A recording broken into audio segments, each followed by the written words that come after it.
അങ്ങനെ ഒരു പെൺകുഞ്ഞുണ്ടായി. സത്യമായിട്ടും പേര് ഇതുവരെ ഇട്ടിട്ടില്ല. പേരിട്ടിരുന്നെങ്കിൽ തംബ്നെയിലിൽ നമ്മൾ പേരൊക്കെ കൊടുത്ത് ആഘോഷമായിട്ട് ഈ വീഡിയോ ഇറക്കായിരുന്നു. പക്ഷെ ഇതുവരെ ഒരു പേരെന്ന് പറയുന്ന ഒരു ഒരു ഇതിലേക്ക് എത്താൻ സാധിച്ചിട്ടില്ല.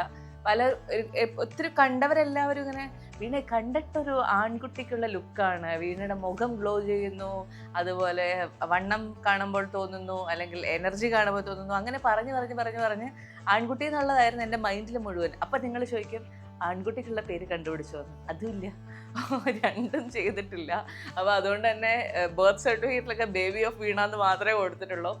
അപ്പം എനിക്ക് കുറച്ച് പേരുകളൊക്കെ കിട്ടണം, കേൾക്കണമെന്ന താല്പര്യമുണ്ട്. നിങ്ങൾക്ക് എന്തെങ്കിലും സജഷൻസ് ഉണ്ടെങ്കിൽ കമൻറ്റ് ബോക്സിൽ ഇട്ടിരുന്നെങ്കിൽ വളരെ സന്തോഷം ഉണ്ടായിരുന്നു. നല്ലൊരു പേര് ഒരു പക്ഷേ അങ്ങനെയാണ് നമുക്ക് കിട്ടുന്നതെന്നുണ്ടെങ്കിലോ. ഞാൻ ഓപ്പൺ ആണ്, I am open to all suggestions. അപ്പോൾ അതാണ് എൻ്റെ ഒരു ബർത്ത് സ്റ്റോറി. വളരെ സന്തോഷമുള്ളൊരു ദിവസത്തെക്കുറിച്ച് വളരെ സന്തോഷത്തോടു കൂടി പ്രസവത്തിന് ശേഷം ഒരാഴ്ചയ്ക്ക് ശേഷം ഞാൻ ഇരുന്ന് കഥ പറഞ്ഞതാണിത്.